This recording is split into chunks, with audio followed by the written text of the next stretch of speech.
First Person Advisors is now a subsidiary of NFP, the fifth largest insurance broker in the world, combining local expertise with access to global capabilities and solutions. Learn more at firstpersonadvisors.com. Why didn't the skeleton cross the road? It was because he had no guts.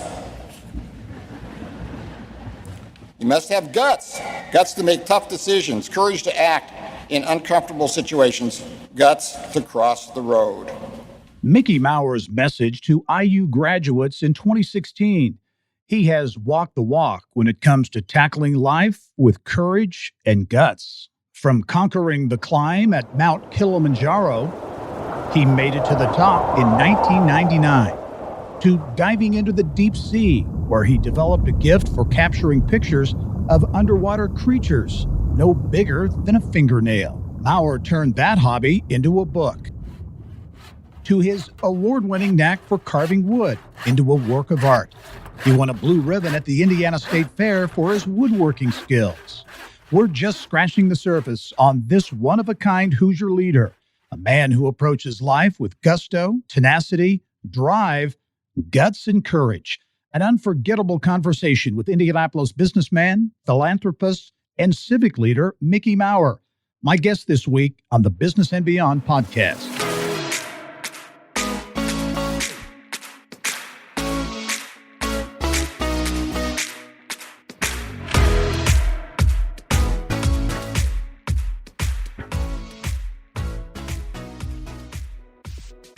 Hello and welcome to the Business and Beyond podcast presented by PNC.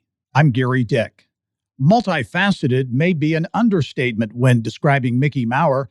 There's not much he hasn't accomplished. Born in Indianapolis, he calls North Central his high school alma mater. The lure of the mountains called him west, where he graduated from the University of Colorado with a degree in accounting. Mickey returned home and earned a law degree from the IU School of Law in Bloomington, now renamed in his honor, the Michael Maurer School of Law at Indiana University. He practiced law for about 20 years, then got into cable TV, radio, banking, public service. Now currently holds the title of chair of IBJ Media Corporation, the parent of Inside Indiana Business. And it gives me a great deal of pleasure to welcome Michael S. Mickey Maurer to the podcast. Mickey, thanks so much for taking the time to join me. Well, Gary, thanks for the invitation. I'm honored to be here. Well, I tell you, as I mentioned before we started taping here, you have done so much, accomplished so much over your career. We could go on for a long time. And you're That's still not slowing down. because I've lived a long time. Well, I was going to say, you're not slowing down at all. What are you up to these days?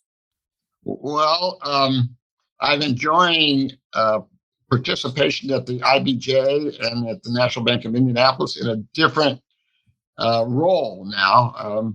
We were ably led, as you know, by Nate Feltman here at the IBJ. Actually, you and Nate both together are running the show now, and I don't have to be involved on a day-to-day basis, only to accept I don't bother you guys. And at the bank, I'm no longer the chairman of the board. I'm on the board, but we've got an able chair to take the bank forward. So I'm enjoying kind of a different role. Yeah.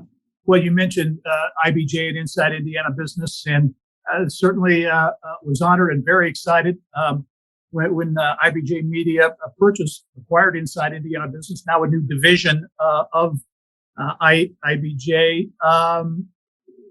The evolution, you're known for a lot of things, among them your ownership, your leadership over the years at IBJ. Thinking back, I guess, 40 plus years or so when you bought the IBJ, what was the thought process back then? Why did you want to get into the newspaper business? I was driving down Pennsylvania Street where the IBJ was officed, and I owned some radio stations in Indianapolis. And I got this great idea that I would buy the IBJ, that I would let all the salespeople go and all the back office go, and I'd combine it with the radio stations. And so I pursued that, and there was a kind of a recession going on the East Coast. It finally came to Indianapolis. But the sellers were quite anxious to unload something for cash. And so I was able to close that transaction. And then when I approached, this is a classic example of bad business decision making. But when I approached our folks at the radio station, they said, "Are you crazy? We're not selling print. We've been selling against print our whole careers." And they mutinied. So that idea didn't work. And then, Gary, the recession I mentioned finally hit the Midwest, and the IBJ didn't perform anywhere near up to the projections that I was furnished. So we started off with a bit of a challenge. Yeah. But that's how it went, a bad business decision. I can count a number of successes that I've had over the years due to bad business decisions in the beginning. Yeah. So the early days were tough at the IBJ. Did you think about selling or getting out of it? Or did never. Never, Gary, because I was introduced to a number of very bright, curious people, particularly in our newsroom, that were a joy to work with. It's a thrill to be in your business, and you know that because you're in that business. There's a saying, never fall in love with your business. I fell in love with the IBJ. Interesting. What do you think, Mickey, about the state of media today? When I say local media, so much is now corporate-owned media on the local level. That's one of the things that excites me about the partnership with IBJ is having a local ownership in media. Your take on kind of the landscape now, because virtually everything seems like it's kind of out-of-state corporate ownership. Yes, and we've resisted that. We've had overtures, of course. There's some bigger chains around that want to include Indianapolis because Indianapolis is normally the award winner at these conventions. We do a good job. We spend more money, more of our resources to create a better product. It's not corporate, but nonetheless, we're known for doing a good job. And we're at one point when things were, and it probably will be soon again, when things are a little more fluid, people will want to buy the IBJ. And I'm getting old, and so it might be an appropriate time. But my partner, who I went to high school with, Bob Schloss, and I talked about it, and he said, maybe we ought to think about selling and answering some of these inquiries. And you know what we decided? We decided, and this, don't tell anybody, okay? We'll keep this between the two of us. Scout's honor, yes. Yeah. Because it sounds kind of egotistical, but we decided that we had something special, kind of a community asset, rather than just a business. And we've been in a number of businesses, but this was unique. And we thought, we can't sell this to just anybody that comes along because we need to protect this asset to benefit the community. And given the state of journalism in our city, and I won't go into any detail over that. So we made a conscious decision to interest people who would be good caretakers for this asset. And that's how we sourced Nate. Mm-hmm. Yeah. A former Secretary of Commerce, as you were, first Secretaries of Commerce.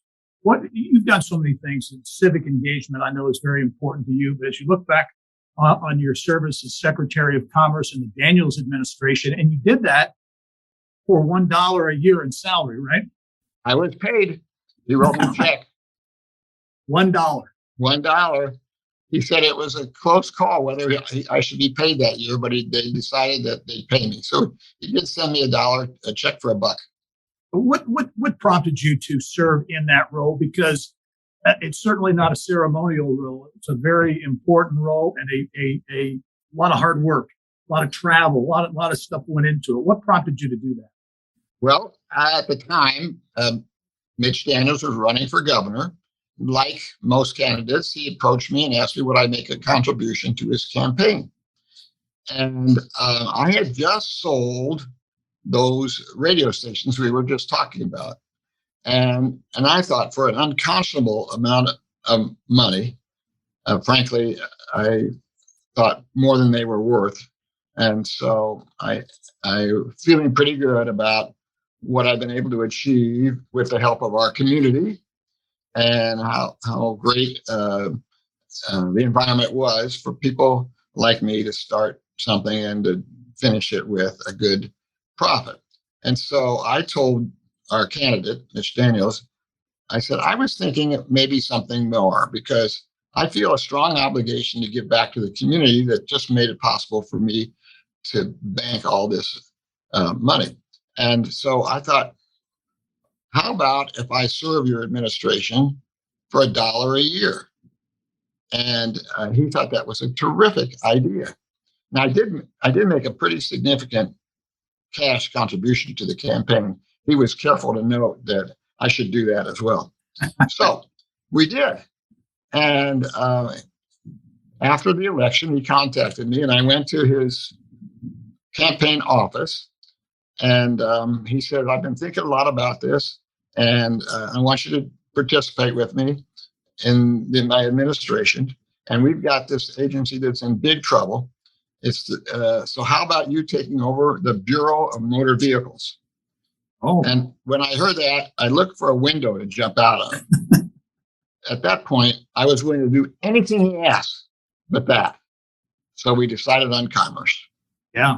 And that was in transition, certainly, with the creation of the Indiana Economic Development Corporation coming out of the old Department of Commerce. What were those early days like at the IEDC, creating this and growing this public-private partnership and selling Indiana around the globe? Yes, that was heavy stuff, Gary, because that was all brand new. And we did have a commerce department, but we stocked the IEDC with not political appointees so much, but as real business people, guys who ex-Lilly people, guys with MBAs. And we operated it like a business with the direction of the governor. He said, this is a quasi business, and you run it like a business. And I did, just like a business, at the speed of business, not at the speed of government. There was a time when the governor, probably a good decision, decided to freeze salaries for all his employees with the state of Indiana. And I didn't follow that suggestion. I gave our people deserved raises. Before we did this all, the Commerce Department had a pretty high turnover. People would come to the Commerce Department and put their time in and get a nice offer from somewhere else, and away they'd go, because they were pretty much underpaid for one thing. So I gave our people raises. When the guy who ran the budget system for state of Indiana under Mitch called and was ranting about this, that I defied the order, I reminded him that Mitch Daniels said, run it like a business. And businesses, to run smoothly, must give their people raises and recognition in a financial manner. And when that message was relayed to the governor said, yeah, that's what I told him. So, okay, he can do it. And I did it. Fast forward to today, Mickey, what's your take on the state of Indiana in terms of how it's positioned with the economy, and as the governor and others go around selling the state? Certainly a lot of positives, but challenges as well.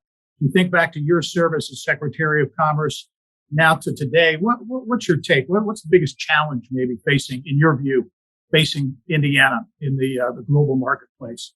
Well, we did participate in the global marketplace, and we were in Japan on more than one occasion, and in Paris and in Korea, South Korea. So we were doing what we thought we were supposed to do. And we were very proud of the fact that we had significantly outperformed our predecessors. But today, I think that the guys that are doing it downtown now, every bit as good as we were. And the opportunity for Indiana in the world marketplace is every bit as good as it was. I'm optimistic about Indiana. Mitch used to say we're going to create, and did, a good sandbox in which to play. Right. You probably heard him say that. Yeah. But we do have a good sandbox, including our tax system and our regulation system. And so it's not so difficult to sell Indiana. Yeah, yeah. Your business success, well documented, cable television, publishing, broadcasting, real estate. You got an accounting degree at the University of Colorado. So going into college, maybe coming out of college, did you think you were going to be an accountant? No, because my father, who grew up in the Depression, and I was the oldest dutiful child, said he wanted to be a lawyer and didn't have an opportunity. I was going to be the lawyer. So I, being the kind of child that wanted to please his mother and father, I went directly to law school. And I graduated law school and I went into law as a tax lawyer. And then for a big firm in New York, which was all tax and very sophisticated, coming back here, I worked for a real estate developer for a year and then opened up my own shop, hung out my own shingle, as they say, expecting people to bring me the kind of sophisticated tax work that I was trained for. And I didn't get any of that, because who would give a 20-some-year-old kid, one-person law firm, anything that resembled high-level tax work? I didn't get it. So I didn't pursue that specialty. So you got into business. What kind of was that spark or that? Well, I always wanted to. It was in my mind that I always wanted to be an entrepreneur. But remember, I was at that time married and having a kid on the way and all that. I couldn't afford to just strike out in business. I had no capital, and I had to practice law, and I did for 20 years. And that put food on the table and paid the mortgage. But all in the back of my mind, I'm not a lawyer. I'm a business person. And again, something just between the two of us. Don't tell anybody that's listening. I wasn't that good of a lawyer. I was okay, just okay. I had a good bedside manner, and nobody ever filed any grievances or anything against me. But when I started hiring lawyers in business, I realized how bad I was. And so gradually, I weaned myself out off if I could afford more time off of the law practice and more in business. It was all those pro bono cases that I readily took that I had trouble getting rid of. Right. Yeah. But eventually, I stopped practicing after about 20 years and was full-time business. And that's where I am today. Yeah. So your dad and uncle owned Maurer Brothers Auto Parts, 9th and Senate in Indianapolis. So your interest in entrepreneurship kind of came naturally, I would think. What did you learn from watching your dad and your uncle run a business? The place, Maurer Brothers Auto Parts, was named Rex Incorporated by the time I got there. And it was capitalism at its most basic. Somebody would walk in and said, for example, I'd like to buy a tire. So tires come in all sizes and shapes and degrees of use because some of the treads are bad, etc. So every single purchase of a tire, and the tire is just an example, everything there is subject to negotiation. Okay, now think of this. I'm 10 years old and not a big 10-year-old. And people coming in off the street, they're rubbing their hands together because they say, I'm going to negotiate with this kid. I'm going to get this tire for nothing. And so they all try to take advantage of me or drive their best bargain. And everything is a negotiation. And I learned my capitalism at Rex Incorporated. You needed to be able to sell the tire at the highest price. But God forbid the guy would walk away. You ended up with that darn tire. And my dad would say, a customer would say, no, can't do it, and leave. And my dad would say, that's your tire. So there's a lot to be learned at Rex Incorporated. Yeah. I know you have been a mentor to many people in Indianapolis and central Indiana over the years and had such an impact. Who were your most important mentors? Well, I mentioned one. That's my dad. I watched how he worked at the junkyard. He worked first 7 days and then 6 days a week, and died. I would say he worked himself to death, but he had no college education. And so he needed to work and provide for his family. But other than that, I would say a guy I worked for after I left the tax law firm in New York, Gene Glick. And now Gene was a extraordinary entrepreneur who I could learn a lot from, and was at one time one of the top builders of apartments in the entire country, in the top 10. Yep. And his niche was subsidized housing, subsidized apartments. And he did it well. And not only did he teach me how to do techniques on that, but he set a great example of how to give your money away. He was a terrific philanthropist. And he always would say, it's a lot easier to make money than it is to intelligently give it away. So there was my mentor from business and from a philanthropic point of view. Yeah, much more ahead with Mickey Maurer. His early days in business, his varied pursuits, from publishing to publishing New York Times crossword puzzles, summiting Mount Kilimanjaro, to underwater photography, and a lot more. Also his passion for giving back. That's when the Business and Beyond podcast returns.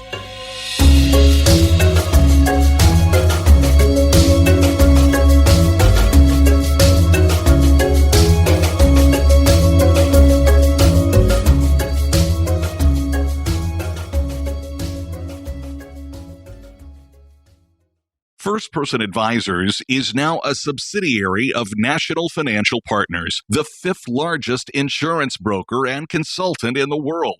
Develop your total reward strategies all in one place with the combination of First Person's local expertise and NFP's global resources and integrated solutions. Learn more at firstpersonadvisors.com. Welcome back to the Business and Beyond podcast presented by PNC. My guest this week is noted business executive, business owner, philanthropist, community leader, Mickey Maurer. And Mickey, you're an Indianapolis guy. You grew up in Indianapolis, North Central High School. What was growing up for you in Indianapolis years ago? I enjoyed it very much. I think Indianapolis is a great place to grow up. And so much so that when I decided I wanted to get married, I was living in New York and I wanted to get married and have kids of my own. And I thought, I'm going back to Indianapolis. I couldn't wait to leave. But at that point, I couldn't wait to get back because this is a wonderful place. That's why it was so easy for me as the Secretary of Commerce to sell Indianapolis. I believed it. Yeah. So growing up for me in the 50s, I graduated from North Central in 1960. Was a great time. In fact, we had this slogan, and I didn't come up with it. It was beer, wine, gin, and whiskey. We're the class of 1960. But you know, Gary, I never had a sip of beer, wine, gin, or whiskey in high school. I don't know why I adopted that slogan that everybody else was saying, but it wasn't me at the time, for sure. That's good. Now, you went to the University of Colorado, undergrad degree in accounting. What led you to go to school in Colorado? Well, this is going to be one of those tales that you probably won't believe entirely, but no one in my family had gone to college. My dad never got a chance. And so we didn't talk about that. I had a good record at North Central, but we just never talked about going to college. And my friends, fellow juniors and seniors at high school, were talking about it. And I thought, well, maybe I better go to college somewhere. So in the library, there was a few brochures on a shelf. One was a guy skiing down a mountain. And I looked at it and I said, I'll take that one.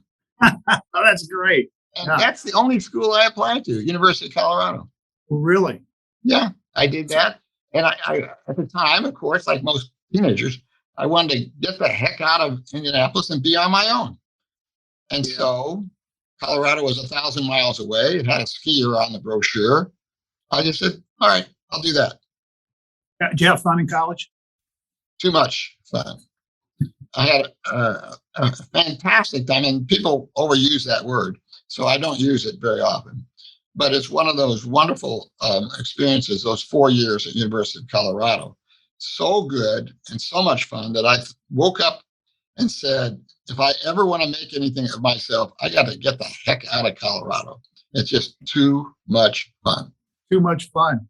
Well, you certainly did. Again, as we talked about earlier, practice law for a spell, and you got into the business world. Now, you got into cable TV, right? Was that really your kind of that first business venture? Tell me about that, because that was the early days of cable, right? Yeah, we were pioneers, and I would work all day at this law practice of mine, and then in the evenings we'd get in a car, and then finally a single-engine plane, which my partner and I bought for $15,000. It cost me $7,500 a piece.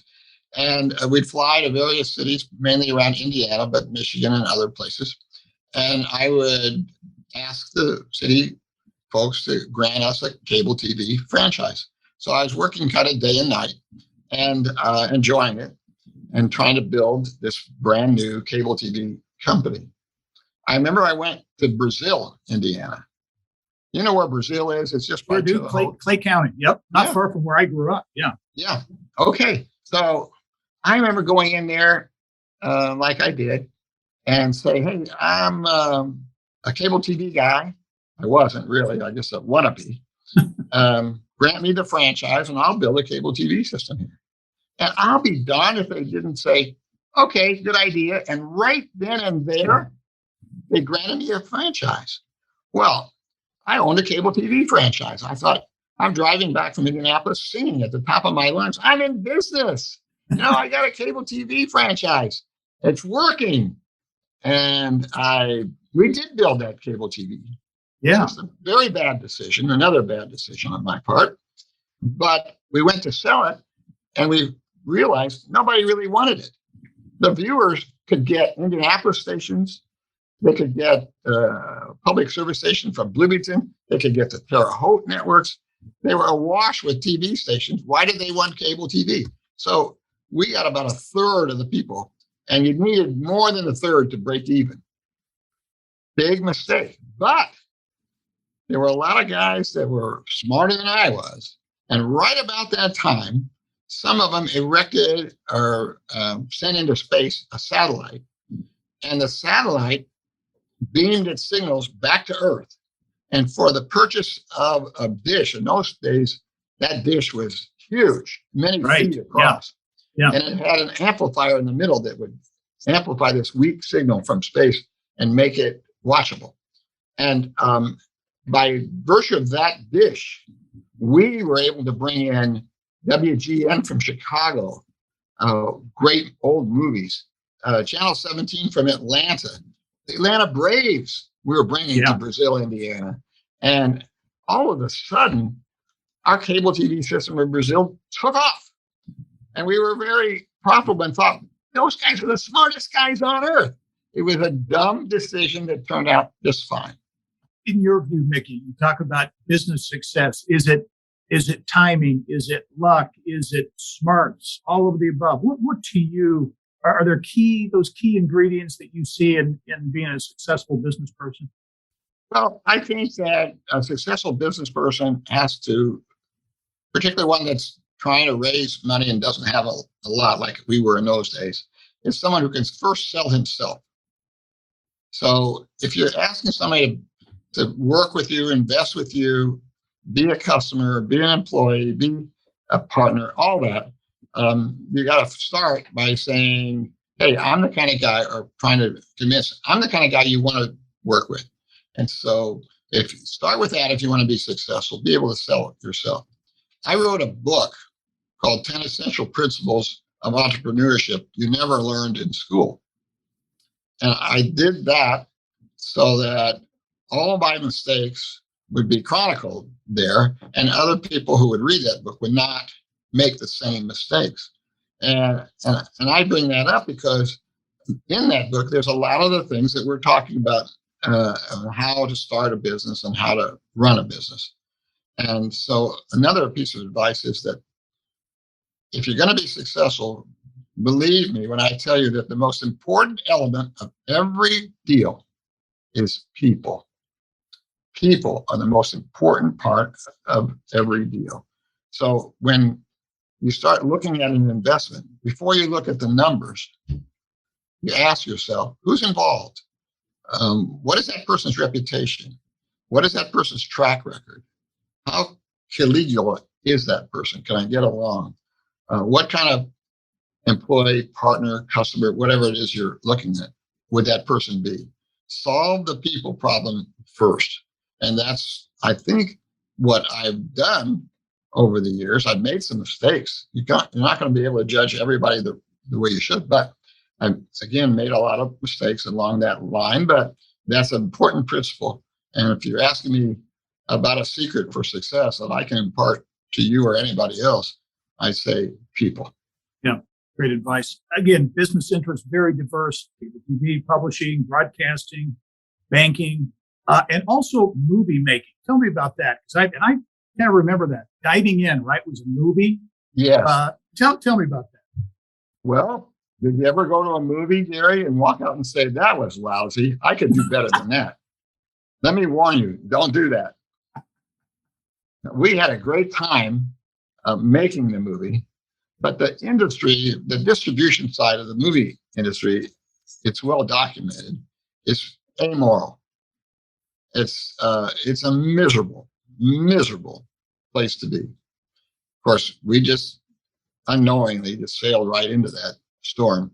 But we decided we were going to make a movie. I didn't know a director from a producer, and we thought we can do anything we want to do, and that's what an entrepreneur says. There's that little voice that says, "Yes, you can. Yes, you can," because being an entrepreneur is difficult. So you better have that kind of self-confidence.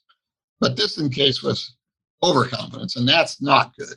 So we let it be known we were going to make a movie. We got inundated with scripts. We read a few. We found one that we thought we could work, because Diving In had a lot to do with divers, and the Olympic headquarters for divers was right here in Indianapolis. Right. Yeah. And we had that wonderful natatorium. And so we thought we can film this here. And we had a wonderful time doing that. There's lots of, we could spend the rest of the day talking about diving in stories. But needless to say, we made a decent movie, but not a great one. We got 3 stars in Indianapolis. I remember the review in the Orlando paper, but we had a wide distribution, not wide, but we had a decent distribution. The Orlando review said, "Diving In goes straight to the bottom." Oh, no. Yeah. That's an interesting, that's one to forget. But of course, and I know you got some exposure on HBO and Cinemax, so it did get some good attention. On a career, Gary. Yeah. We needed a big bully to beat up our protagonist. And Danny, my wife, reminded us that, hey, our plumber's grandson is 6 feet 7 inches tall. He was over the other day with his grandfather. He's huge. I said, well, get him over here. And he got on the set. He was a bully. He did great. He beat the crap out of our star. And somebody spotted him in our little movie, and he's been in Hollywood ever since. No kidding. Yeah, his name is Abe Ben Ruby. Open Range. He was in ER, a regular, and many other places. Very interesting. Hey, you keep busy. You're a guy who's very passionate about a lot of things, and so diverse. You're a publisher, contributor to the New York Times crossword puzzle. How many crossword puzzles have you submitted to the Times?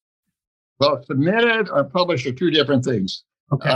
I've been published more than 24 times. Wow. In the New York Times, including 3 Sundays, which are the big ones. And at the time, I submitted the last one.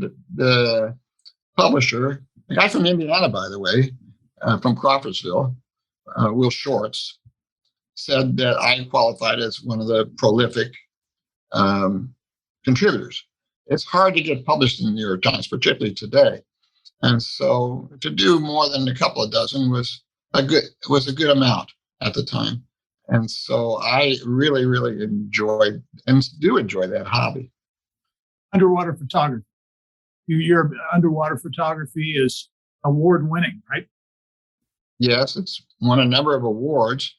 It's a specialty. It's not just underwater photography, it's macro underwater photography. So if you take a look at your thumbnail, say, that's about the size of many of the things I took pictures of underwater. That's small. A couple of them are so small you can barely see it with the naked eye.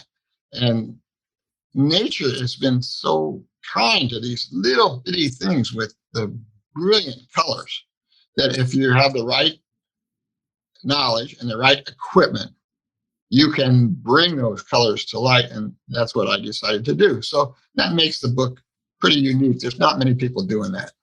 Yeah. Well, and again, you have so many, I'll call them hobbies. I don't know if that's what you would call them, but woodworking. And you take these up or you do these things and you seem to really attack them to the fullest because your woodworking has won a blue ribbon at the Indiana State Fair. So you don't just do these things to do them. You kind of do them to the fullest, I guess. Well, I was in with my wife in somewhere down south, and she was looking at an antique store. And I had no interest in that. So I was sitting on a park bench outside of the store. And my cousin who's with me comes running out. You better get in here right away. So I go in there, and my wife is looking at a colonial tilt-top table. In the colonial days with the small rooms, the tables would tilt up so you can move them to the wall, and they wouldn't be permanently in your living room. So it's a colonial tilt-top table. And the price was $30,000. And I said, oh, please. I said, please don't buy that. $30,000 for a table. I might have cursed a little bit. Anyway, I finally said, look, don't buy it. I'll make you one. I didn't know a hammer from a screwdriver, but I had committed myself. So I went to work trying to make a colonial tilt-top table the way they made it in the colonial days, with a rasp, hand tools. And if you, at the time, looked at my garage, you'd see all kinds of half-done, crappy-looking pieces of what I was trying to make into a table. But I finally got it done. I think it took over a year to get the table that I was trying to make. And yes, Janie took it down to the state fair, and the state fair lady who took the table said, well, this shouldn't be in the amateur division. This is a professional job. He ought to be going to professional table making. And my wife said, oh no, we couldn't afford that. This took a year. So that was the end of that. And I did some other, as I got into the hobby, I made some other things too. Yeah. Mickey, what's next? I know you and Janie are travel, you enjoy grandkids. What's next on the docket for Mickey Maurer? Well, when we got into the COVID thing and quarantine, Janie was talking to her girlfriends about the latest TV shows that they were binge watching on. And I thought, I'm just not going to do that. I'm going to search for a couple of things since I have all this time where I'm not allowed in the office and things are slowed down. I'm going to try two things I've never, ever done before. So I started sculpting, and I made some bronzes. And you start with clay, and then you make the clay, and you take it to a foundry, and the foundry turns your clay into a bronze. And so I've done 3 pieces of that. I made 10 units of each project, and I sold them. Not for a lot of money, but I didn't want to give them away because then I would maybe they wouldn't find a home where people really wanted them. So I made people pay me something. I didn't make any real money on it, but anyway, they all sold. They sold out all 3. And so I did that. And they're all praying mantises. Ah. Praying mantises. in various iterations of a praying mantis. I had one, a praying mantis has 6 arms and legs. So I had a praying mantis using all 6 arms and legs and playing a different musical instrument, like the drums, the piano, and a bugle and all that. It was fun.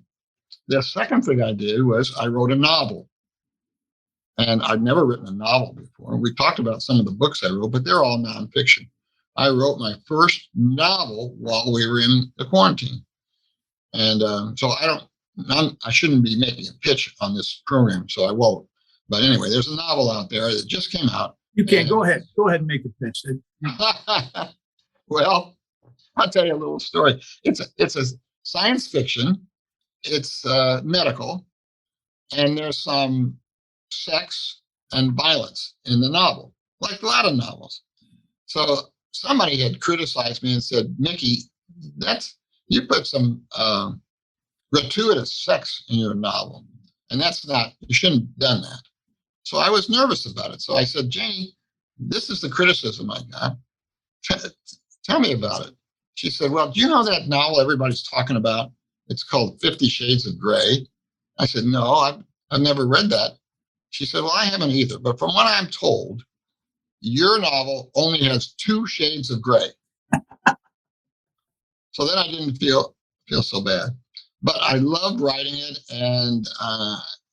And also, if you're from Central Indiana, I think you're going to like reading this more than anybody else, because we talk about all kinds of things in Central Indiana. Oh, wow. Okay. Like the Tabernacle Church at 34th Street, Fishers, Carmel, Broad Ripple. I mean, all kinds of names and all kinds of people are mentioned, but not by their real name, but fairly easy to identify. And I think you get a kick out of saying, oh, that was clever, Yeah. And being from Indianapolis or Central Indiana, I think the book will be of extra pleasure. Hey, Mickey, one thing before we go, and I mentioned in the introduction, but of the many accomplishments, Mount Kilimanjaro, right? You scaled or summited Mount Kilimanjaro. Talk about that experience, training for it, doing it, the challenge. What was that like? Well, we were in Africa, and there's this mountain on the equator, and it had snow on the top. Now, can you imagine snow on the equator? It's not like the Rocky Mountains with a range. It's one mountain. It's an extinct volcano. And I looked at it, and it was so fascinating. I said to Jeannie, I think I'd like to climb that mountain. And so when I got home, I talked to countless friends. Most of them said, are you nuts? But I got 9 other people to come, so we're a party of 10. And I arranged with a company called Mountain Madness, and we put the whole thing together, and we climbed Kilimanjaro. It was the hardest thing I've tried to do. 9 of us made it to the top. One guy had severe mountain sickness. More people die on Kilimanjaro than Mount Everest. Oh, wow. It's a dangerous place. It's ultra high altitude. One reason is because more people try it, of course, and people who try it who shouldn't try it. Mm-hmm. And that goes to what you were talking about, getting ready. I worked very hard, and pretty much all of us did, because if you're scared you're not going to make it, you're going to work harder. And so I did a lot of running and lifting and leg work and racquetball for those energy bursts, and getting my body ready. And I was pretty proud of myself. There's a local guy named Dave Carter. I don't know if you know Dave. Yep, He's a sure. terrific guy. And he climbed Mount Everest. So he said to me, Mickey, I'm so proud of you. You did such a great job. You climbed Kili. And I felt, okay. And I said to him, since I did that, maybe I'll just try to climb Mount Everest too. I said, what's it like, Dave? Compare Everest to Kilimanjaro. Now, remember, Kilimanjaro is about the hardest thing I ever did. Dave Carter said, well, Kilimanjaro compared to Everest, Kilimanjaro is like a walk in the park. I said, okay, my mountain climbing days are over. And that's that, yeah. That was my limit. That good stuff. Well, you, Mickey, have accomplished so much. We're so fortunate to have you as a Hoosier because you contributed so much to the business community and so many other areas that you have endeavored in. So thanks for taking a few minutes to join us for this conversation. It's been a real pleasure on my part, and I really appreciate it. Well, welcome to our IBJ family. You're an extraordinary catch for us, and we so much appreciate the chance to work with you. And from a personal point of view, I am so honored that you would think of me and invite me on your show. Thank you very much. Well, thank you, Mickey. Mickey Maurer, our guest this week on the Business and Beyond podcast, presented by PNC. It's a weekly conversation with achievers in business, sports, entertainment, and beyond. And you can download it and also get Indiana Business News 24/7 at InsideIndianaBusiness.com. I'm Gary Dick. Thanks for joining us. We'll see you next time.